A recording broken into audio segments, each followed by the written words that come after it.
Welcome to the Central Indiana Sports Report. What you are listening to right now is podcast number 320.1, 5 Questions with Will Retherford. This week, Will answers questions about the Indiana Pacers, Major League Baseball, and IndyCar.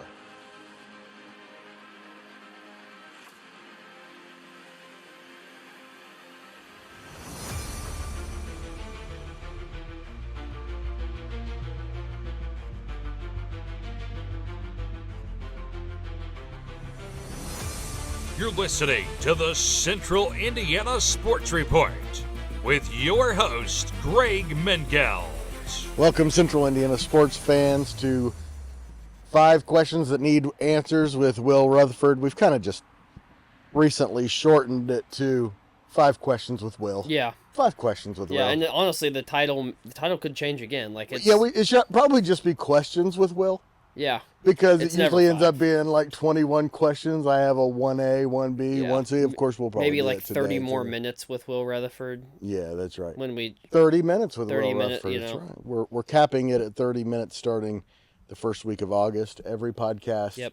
except for special ones, like if the Pacers are in the finals and we have a reaction, we're not going to cap that. Yeah. But in general, every night we're going to have, after every game, Pacers, Fever, Colts, IndyCar, IU, Purdue, and if it's popular enough, Ball State and Butler.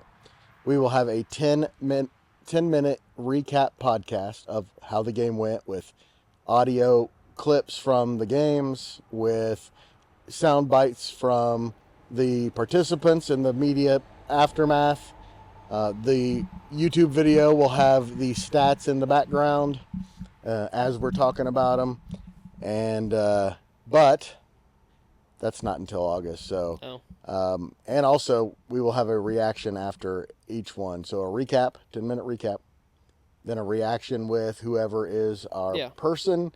Speaking of which, if you are interested and you think you have the ability to, and most importantly, if you're passionate about the Colts, Purdue, or the Pacers, we are looking for people to be our quote-unquote correspondent.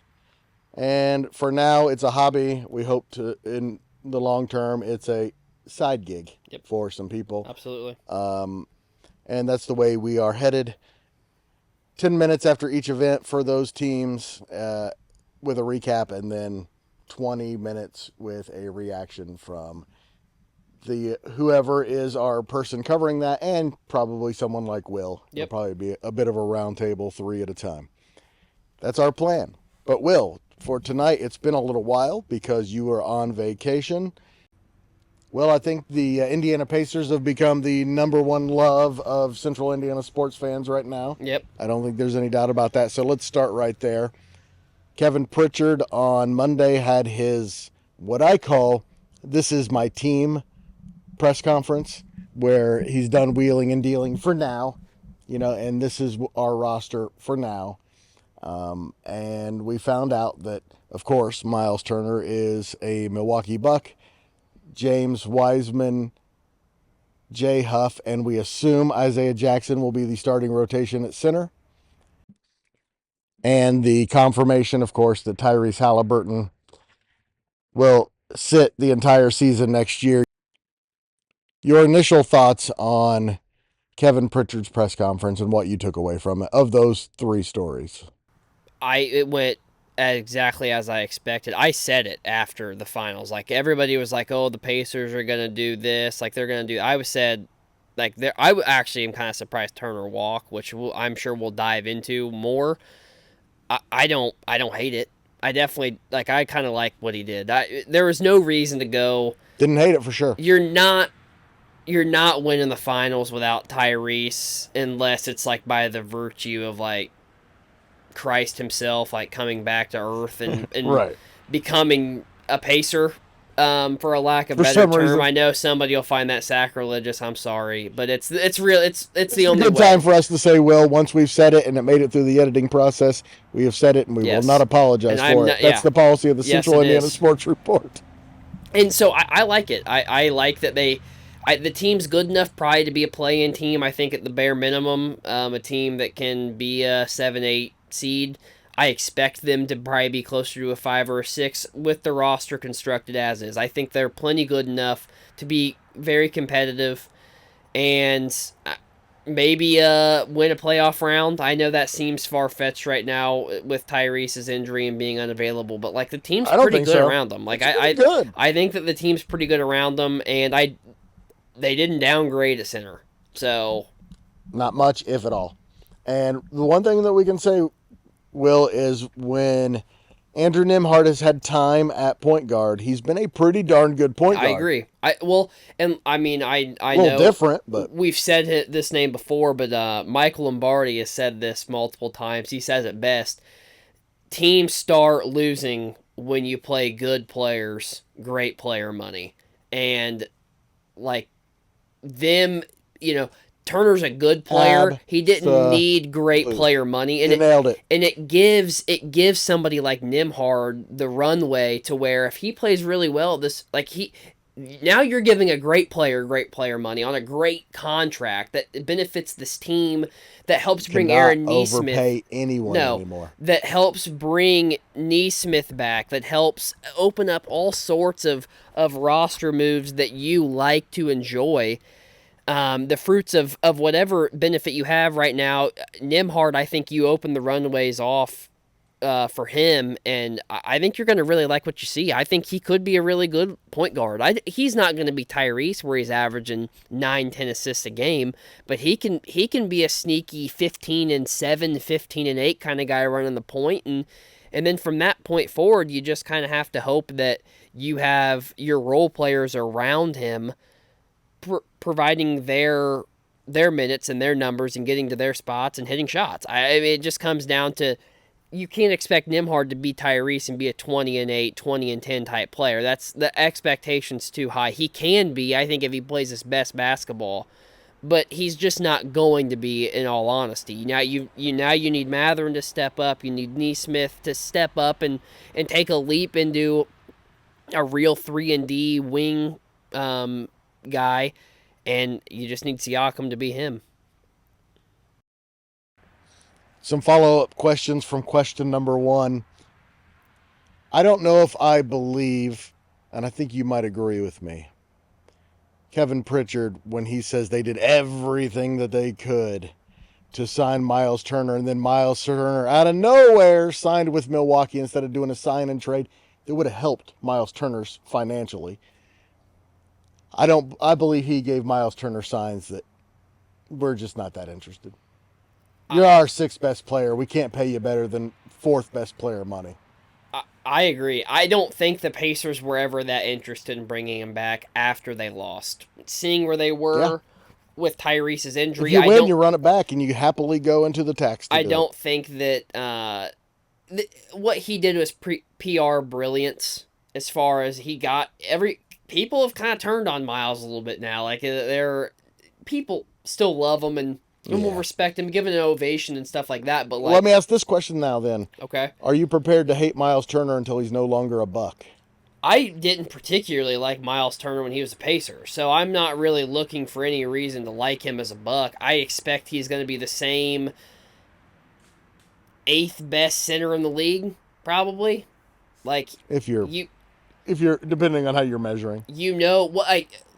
When John and I and Michelle and Mike Rich and I did this after one of the Pacers' losses, where we sat down after we got done with the podcast and kind of like broke it down, and I said you have to include kind of 4s that play as 5s, like a Giannis, and but we're strictly going on who's listed as a center on ESPN. He's probably the 8th best center of that list. If you're being generous. I think if you're being generous. Right. It depends on how you're judging. If you judge it on points, sure. Just where he's at now. There are rising guys that were probably below him right now that maybe in a year are above him. There are guys that might be above him that may fall. I don't know. I think he's probably top half of centers at the very least. I think his floor is he's like the 12th best center. At the very least. It's his floor, at the very least, and then where he goes from there, I think, is probably up for interpretation. I think that's fair. But yeah, I'm prepared to not like him that much. I think he could have if he wanted to benefit the Pacers, if he wanted to treat them off and go off the right way, he could have maybe done it a little different than he did. I can't imagine Milwaukee was his only offer. There was a ton of rumblings that Dallas really wanted him and stuff like that. It's a bad look visually for him. He's gonna come back and probably get booed. I mean, he's going to get claps and stuff, but it's going to be 50-50 It depends on what happens people. between now and then and what he says, I think. But I don't know. Do I buy what Pritchard said? Not really. I think it's PR. I think it's just, hey, we're trying to get he was a fan favorite. Let's get people to kind of hate on him a little bit, but it's business. And at Turner's, and they had no business paying him that much. No, at Turner's career at this point, yeah, it's probably smart. At 30 years old, smart. This is his last big deal. Yeah. It's probably smart for him to take the most money and stuff. Didn't think it would be Milwaukee. That's what Kevin Pritchard said, too. If that is who gave you the best deal, why are you? I mean, I just didn't think they could until they released Damian Lillard. That's what was I don't know. There's about it. Tricky financials that go into that I'm not sure I completely buy the legitimacy of. There's some loopholes I don't like. You shouldn't just get to wipe away Dame and act like he basically just doesn't even exist. Every franchise gets to do it once. I know. It just it just seems kind of. So once every 7 years? Salty, I think so. Salty to me that happens. It's whatever. It's the way the league is. Other teams use it to their benefit. But the Bucks are just a poverty franchise still, and they played a good player, great player money, and that just is what sinks teams into poverty. That's what makes teams go from great to mediocre. He might be better next to Giannis because Giannis does some of the dirty work. I can see it kind of working, but I think they're going to be disappointed in Milwaukee. And they were like, we did what for what? But who's the pick and roll guy? Who's the pick and roll guy? I mean, I don't want to pay Miles Turner to sit at the 3-point line and be a 3-point shooting five. I want rebounds. It's just a different stylistically of basketball. I don't like it. I'm glad he's not a Pacer. Me too. Like, I'm glad that I'll get flack for that from some people, but I'm glad that he's no longer a Pacer. Too. It was time for him to go. And again, great guy. If you're talking about just how good of a guy he is, he's number one, I think. But I don't care. I'm ready to try Isaiah Jackson, James Wiseman. I'm even ready to try Jay Huff we'll see how that works. I don't think Miles Turner. I think of all of the players on that team, he was a losing player. The only one. That's a Pacers team full of just just guys that play winning basketball, ethical, like just winners. And I think that he was the anchor tied to their foot that he was not the winner of the group. Part of the past. Let's move on. Yeah. And it'll be interesting to see what they do. Now let me ask you another part of question number one. Biggest key to the Pacers winning 50 games, Jarris Walker or Benedict Mathurin? Ben Mathurin.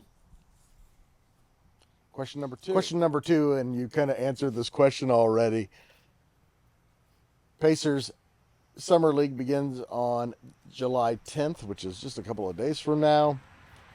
Who are you going to be watching for? Cam Jones, obviously. Anybody else?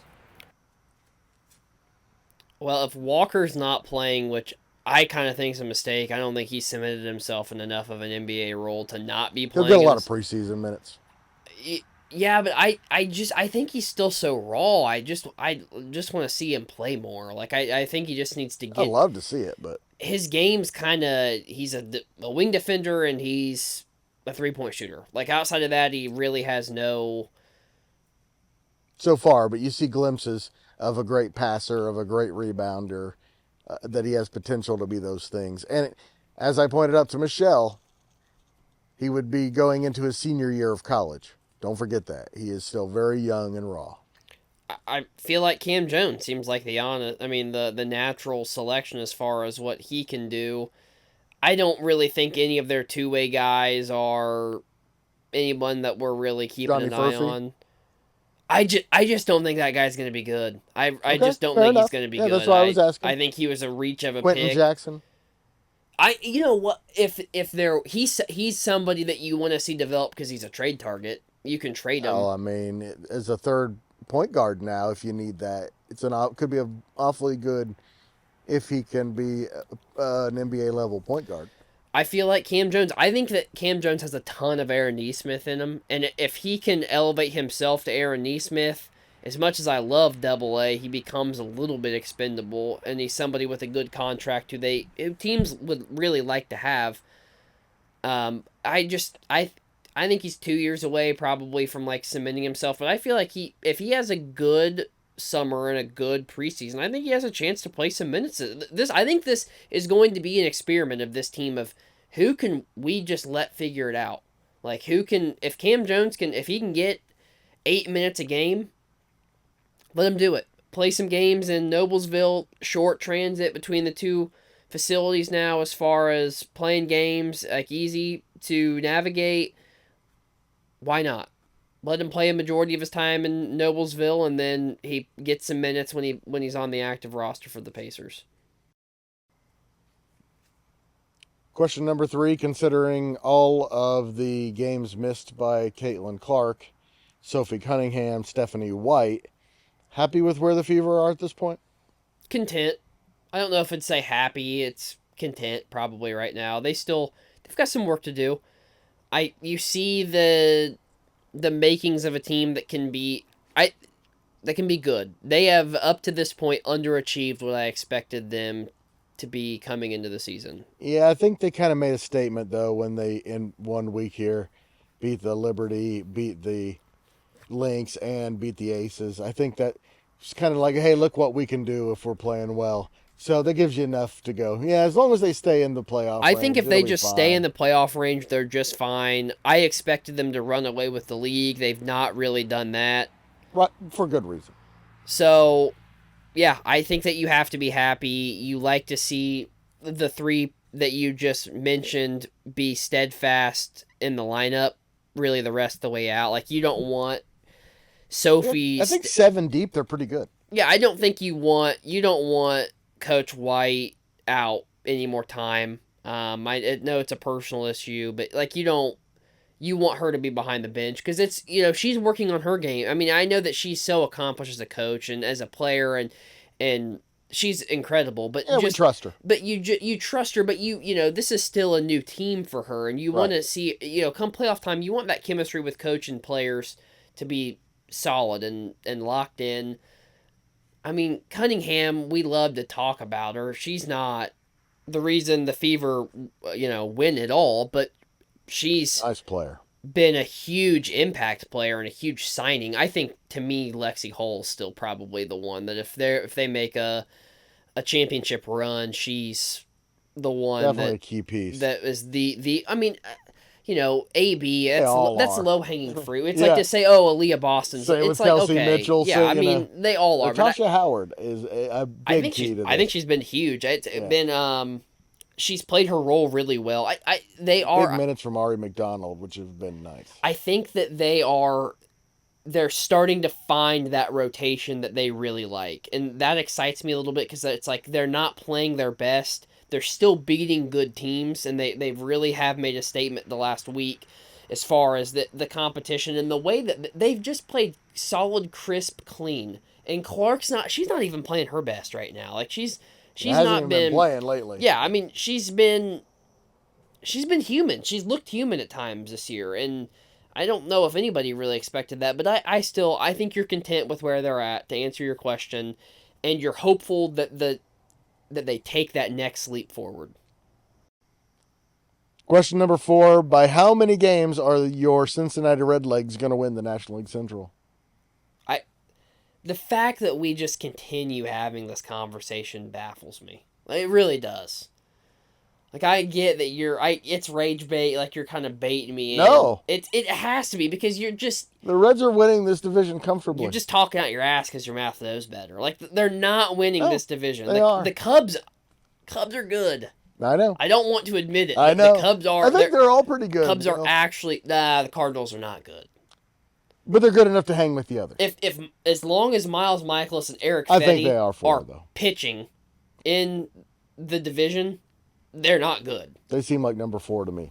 But I could be wrong. They've hung tough. The Brewers are just always make the right moves.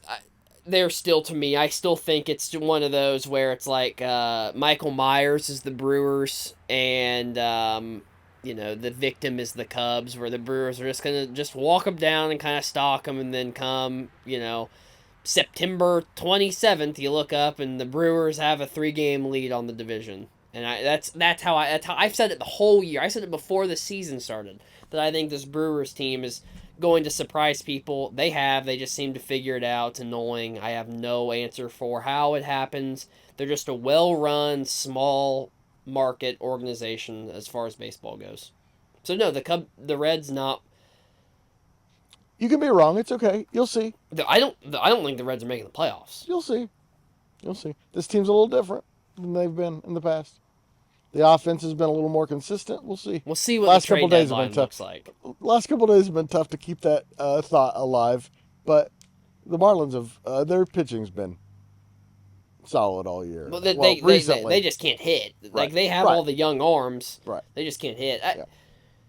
I'm not too concerned, but I do think in the end that the Reds are the best team in this division because they go 6 deep with the starting pitching. But I think that they have two... And a really good bullpen. They have 2 really good pitchers, and then they're pedestrian, I think, the other 3. They're all plus pitchers. All of them. All 6 of them. Brady Singer's not a plus pitcher. He's close. He's a middle of the... Hunter Green and Andrew Abbott are great. Like, they are great pitchers. And he's even looked human. Just one outing. 2 outings. Okay. He only pitched 3 1/3 his last outing in Milwaukee. Right. That was a bad one. Yeah, but he gave up 6 earned runs, one before. Okay. Or 2 before. But Lodolo's good, and Martinez is good. Lodolo is okay. Yeah, Martinez, but they're all... They're okay. Every day you throw out a pitcher that gives you a chance to win. If Nick Lodolo is my Game 3 wild card round pitcher, I have no faith the Reds are winning the game. None. He's okay. Like he's in the Miles Michaelis. He's really good for a number 3 pitcher. I think that's your blinders on. He's been a little inconsistent, but when he's good, it's hard to ignore how good he is. By October, we will know. Producer Susie, pull this clip. Pull it when the Brewers are popping champagne and end up getting beat in the wild card round by the Giants. All right, in Milwaukee. Question number 5. Instead of just complaining about the All-Stars, let's do it this way. All-Pro is the best single player at every single position. Of course, if there's 2 guards, but in baseball, there's only 1 position. 5 starting pitchers. Let's go 5 relievers. 1 at every position. At the midway point, your guy. Give me 1, 2, or 3 at every position, starting at first base. Freddie Freeman. He's just so consistent. It's just tough to he's still he's the closest. I don't know what the number is. If he plays 4 or 5 more years, he's gonna probably get to 3,000. I think it'll happen. He's just the. I hate that he should have retired a Brave. He should have retired a Brave. Second and third? Vladdy, that might be a reach. I think he's the starter for the All-Stars in the AL. And then I'll say Pete Alonso is probably him, and Guerrero probably should be flip-flopped. He was really good in April. He's kind of slowed down and gotten back to his average and stuff, but I think that's a solid 1, 2, 3 probably at that position. Second base. Ketel Marte. He's the best second baseman in baseball. Just the switch hitting, top of the lineup, his power is on base. He's just a super solid player. Comfortably best? I think so, yeah. I think he's comfortably Who's second and third? Brendan Donovan is the second best second baseman in baseball. That's my favorite baseball player ever is Brendan Donovan. It is. It's not a wow. It is. This is a good chance for us to remind everybody that you do not come in prepared every week. Yeah. That you're doing this off the top of your head. So Jackson Holiday was up there in votes, but I don't think he's the third best second baseman in baseball either. So it's it's kind of a popularity that fan vote is and stuff. Yeah. Top of your head, who has it been? I think Cattell and Brendan Donovan. I think those are my 1 and 2. Shortstop, Trey Turner is. I mean, he's leading the National League in hits. Jacob Wilson probably as far as his offensive numbers, but like, I think Turner's just like better. You have a third, or is it just those two? I'm gonna stick with 2. I want to stick with 2 because I think Ellie De La Cruz. I mean, I get it why you would say no. I completely understand. If there was an honorable mention, I'll remove the 3 and put an honorable mention of Ellie because I do think that he's been super fun to watch this year. He has been, and talk about speed. Same kind of thing is Trey Turner. Yeah, the speed. The just speed of Ellie is also just not quite as polished of a player as Trey Turner yet. Yeah, yep, I agree with that. Trey Turner can just beat you in so many ways. Absolutely, absolutely. Third base, Jose Ramirez. He has been so neglected in the conversation of like best players in baseball for so long that I feel disrespectful to him to even utter somebody at third base. It's him, and then by Secretariat distance. I could argue with anybody about this. He has been like the best third baseman in baseball for basically 5 years, and he never gets talked about. Catcher, Cal Raleigh. No doubt about that when he's there. I mean, who would you have it to? Especially with Real Muto's struggling so much. At 2, what are we valuing more, as defense or as offense? All in all. All in all. The best catchers. Who do you want on your team right now at this very moment? Ivan Herrera is a Cardinal, but he's on the IL because he's just so good bat to ball. He's probably a DH. Like, he's not really a traditional catcher at all. They kind of avoid playing him at catcher because he's not very good defensively. But anybody that could, like, slot in at catcher and provide you like 320 batting average with pop, I really like. He's not too. I mean, that's just my fan bias for sure. At catcher, but like Raleigh, and then I mean, Raleigh offensively, it's not even been close. But defensively, he's so good as well. Too, I mean, he's really quite honestly. I think it's him, and he's kind of a Secretariat level distance between him and the field right now. Will Smith's been incredible too. He's been really good. Like, getting jiggy with it behind Chavez Ravine, like Will Smith behind the dish. Yeah, I mean, he's been impeccable. Covered him in college at Louisville. Best 3 outfielders, clearly Aaron Judge has been one of them. Yes. Pete Crow Armstrong is also He has been consistent.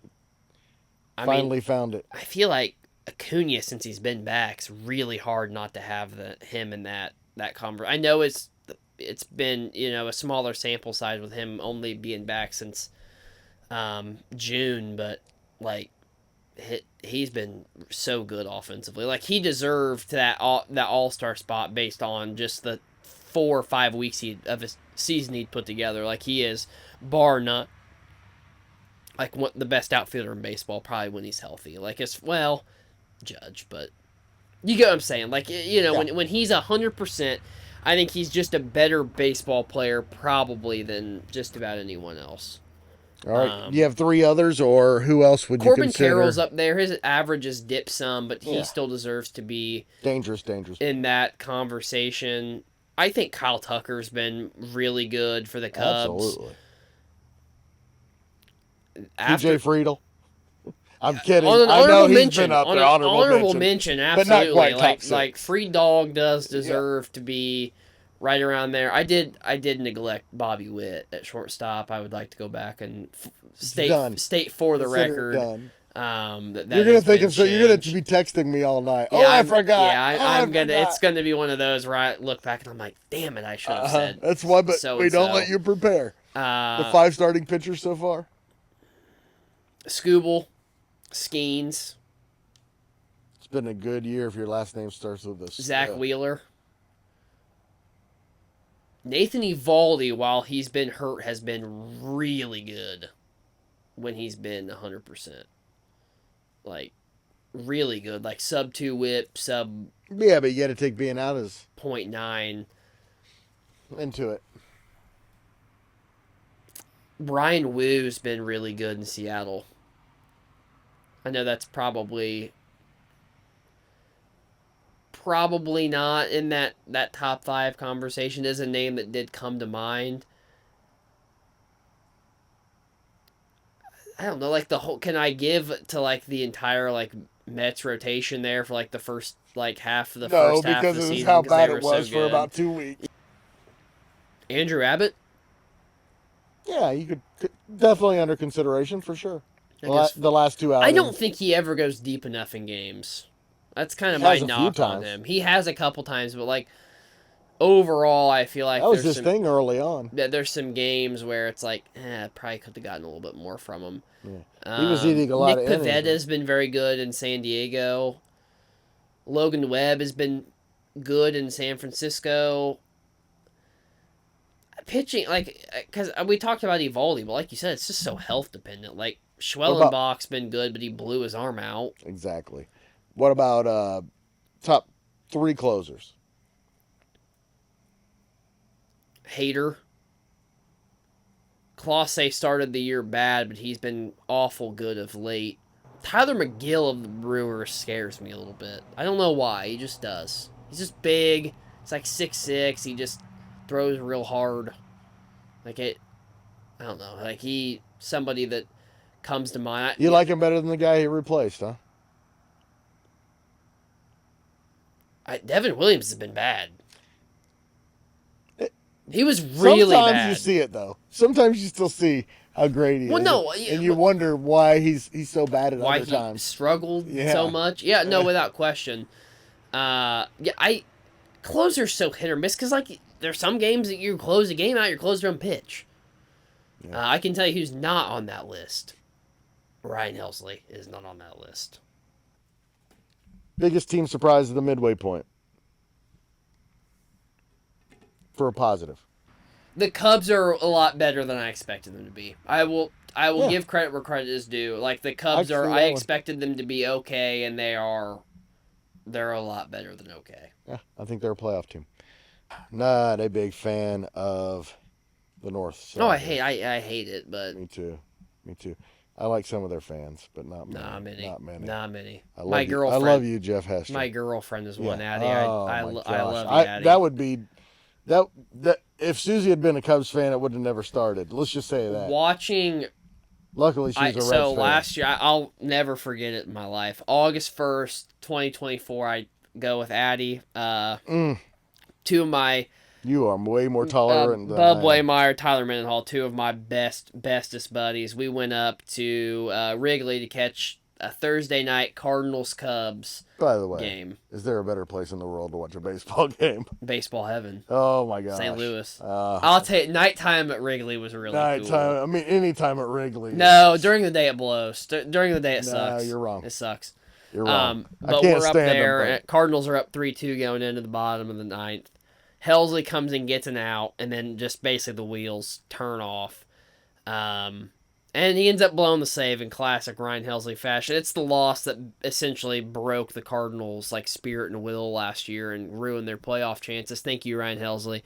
And I had to sit and just listen to Addie sing the world's worst song for probably 30 minutes.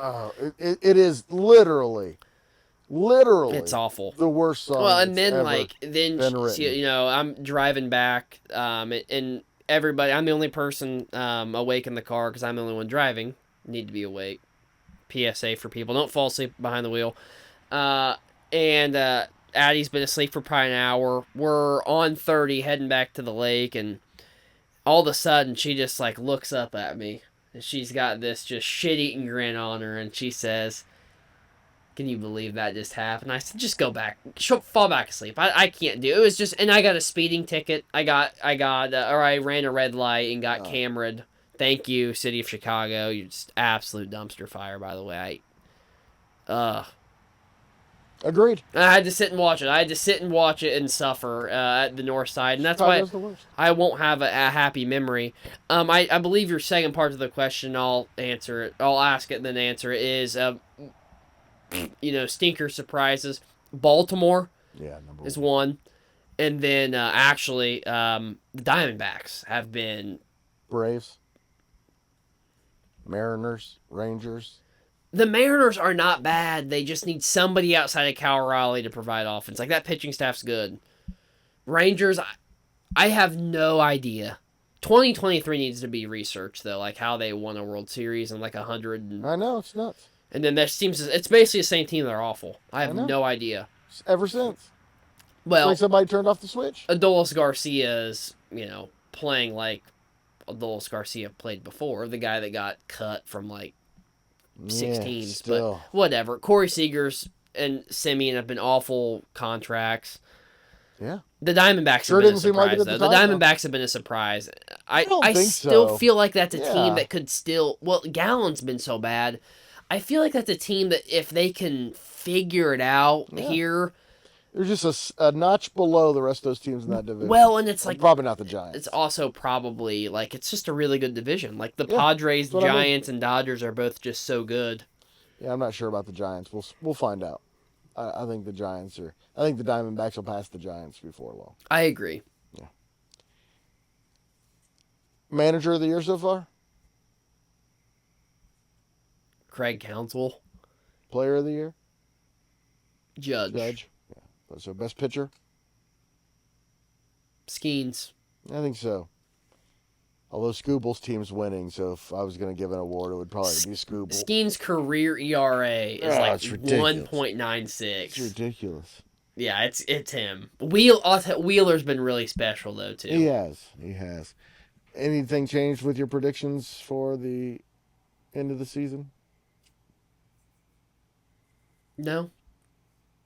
What's your prediction at this point? You want to give me your division winners real fast? Yeah, I'll give you the division winners. So, Brewers, Dodgers. Reds, Dodgers.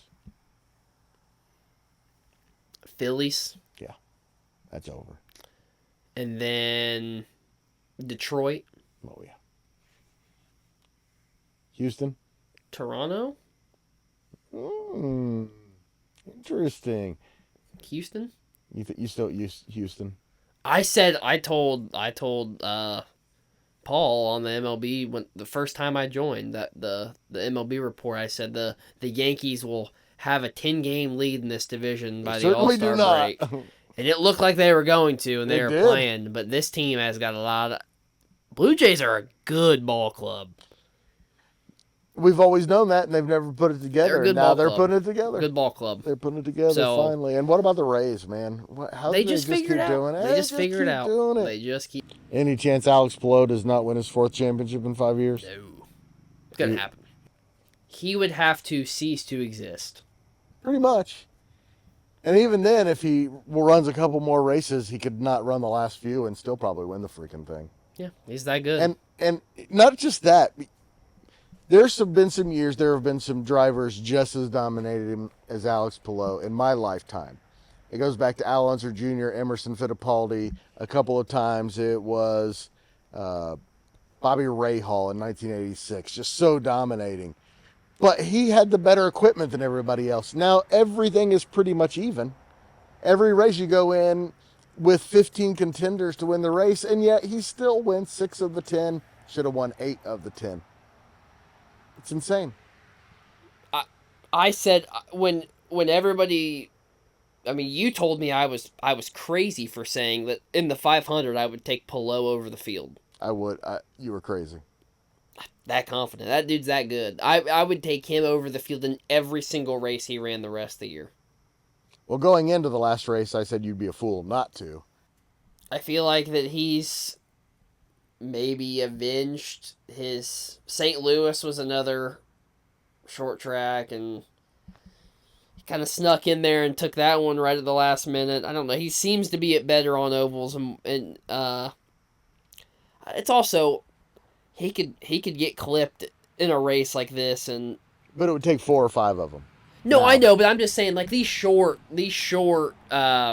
ovals and stuff, like, the risk of accident is always high. Like, it's... He's European. He's not the most experienced oval driver. No, he's not. He's not. That's just the way it is. And it's hard to imagine. How old is he? 25? And he's about to win his 4th championship in 5 years. And the entire time, he's been suing his race team that's been giving him all these wins. I know. It's nuts. What a guy. Uh, Winner. Winner. He's just so talented. And it's crazy because I've never seen anything like it. Finished second place, completely gave away a race on Sunday and Yeah. was smiling and Yeah. laughing because, his teammate won instead. He still finished second. He even got a bigger gap in the championship. He's going to win so many races in his life. Yeah. He doesn't care. He's just Scott, league of his own. you've won 21 straight years. What's 22? Yeah. Well, let me give you this one. Let's do. The one thing I take away from this season is that I thought there was an elite level that was Alex Palou, Joseph Newgarden, and Pato O'Ward, and now I think there's an elite level of one. I said at the beginning of the year I thought that it was one. That he is the best driver in the world, and I don't know that they're second. I really don't know if there is somebody, maybe Kyle Larson, like that. Maybe he is the only, maybe Kyle Busch for what he's accomplished as far as like just driving acumen, as far as across circuits, across series, like stuff like that. Like if we're just going to go like objectively, just incredibly skilled driver, I would take none of the Formula One guys because they're not good drivers. There's a reason that they just run road courses. They would get killed over here in American racing. The ones that have come over have adapted pretty well. I can't think of one. Romain Grosjean adapted pretty well. Emerson Fittipaldi, Nigel Mansell. There have been a few through the years. Gilles de Ferran. But yeah, it's a different world. I think that he's the best driver in the world, and I think Kyle Larson is maybe the only person that I would sit here and say is like maybe tugging at the bootstraps. That's about it. It's those two. Well, I'm completely biased, and I admit it. But you take the fastest cars in the world, you take the toughest competition in the world, and you take the most different types of challenges, road, street, long oval, short oval, super speedway. When you do the eye test, you have to say those are the best drivers in the world, right? Yeah, I've said it the whole year. Yeah. It is. They're the best drivers in the world. It's the They're best. probably not. Probably the most talented ones from Europe are in Formula One, but the ones that are the best are just, they give the best cars and it's no fun. Formula One sucks. It's so bad. I hate it. So bad. So bad. In fact, I'm not a fan of NASCAR, but I'm not even way ahead of I'm not even going to spend my time talking about how much I love whatever the 30 seconds I have, that how much I love IndyCar and how much better of a racing series. I want to spend it talking about how much I hate Formula One. Uninteresting. Just like elitist. Not a common man sport at all. You can't relate. The race is over when they roll the cars off the tracks. They're horrible with the media. They don't care about any of that. They don't care about their fans. Le Mans is very cool. They've got some really cool tracks. That's about it. It's such a waste of time. And it could be great. It could, but such a waste of time. Screw them. It's too bad. We get to watch IndyCar. I don't care. What we need to do though, as we exit Memorial Day weekend, we need to go NASCAR one day, Formula One one day, IndyCar one day, so they can all be at Indy. Thank you so much to Will for joining the Central Indiana Sports Report once again. Hope you enjoyed it. Please do us a huge favor and help us continue to grow and thrive by sharing the Central Indiana Sports Report with your friends and family. We thank you so much in advance. The Central Indiana Sports Report is a product of ITG Media, and I love Susie.